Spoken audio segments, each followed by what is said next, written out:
Hello and welcome to this week's LOLC Securities Weekly Market Roundup. I am Tharindu Amarasekara. And I am Megara Vijayamana. This is the sound of profitability. Investment Promotion State Minister Dilum Amnugama announced that Sri Lanka has earned 8 billion of export income for the first 6 months of 2024. Meanwhile, during the same time period, investment agreements totaling up to $800 million has also been signed.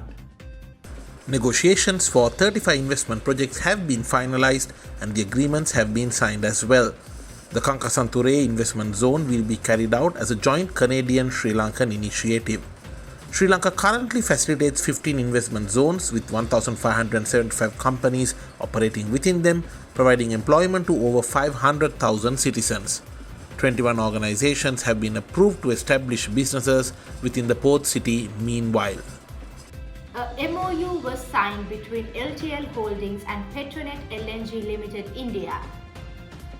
This is to develop infrastructure in storage, regasification and supply of liquefied natural gas to the Soba Danavi combined cycle power plant in Keravalapitia.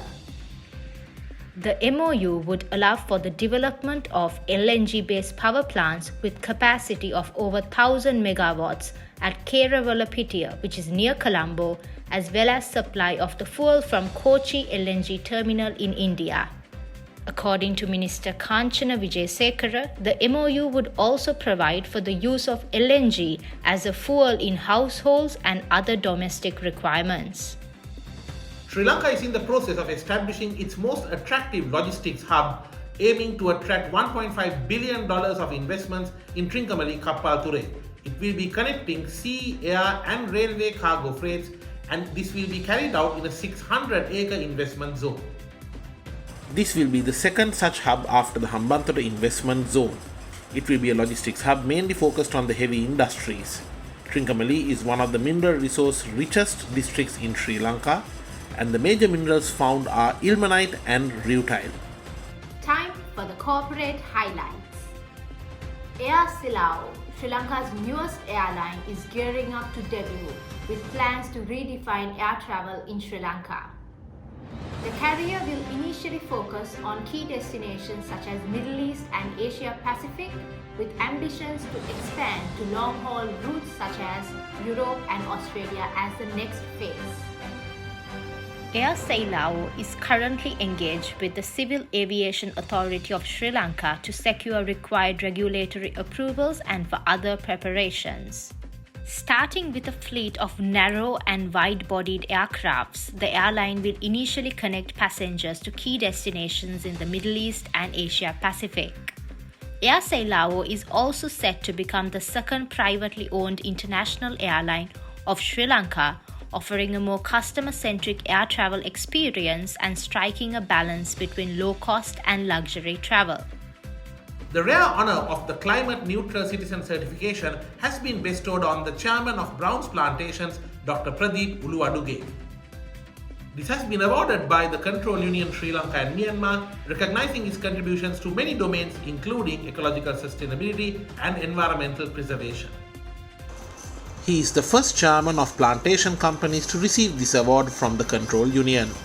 Browns Plantations has significantly expanded its international presence, acquiring extensive tea estates and factories in Kenya, Tanzania, Rwanda, and China, in addition to holding 3 large regional plantation companies in Sri Lanka.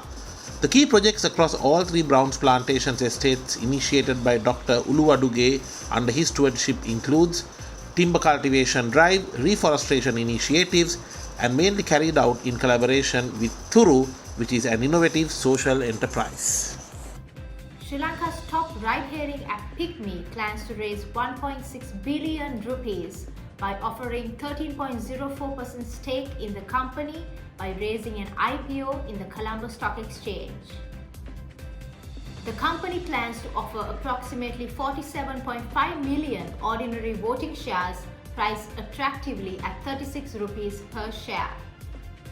In the 2024 financial year, PickMe reported a net profit of 679.45 million rupees on a 7.05 billion rupee revenue, compared to 130.46 million rupee profits on a 3.17 billion rupee revenue a year ago.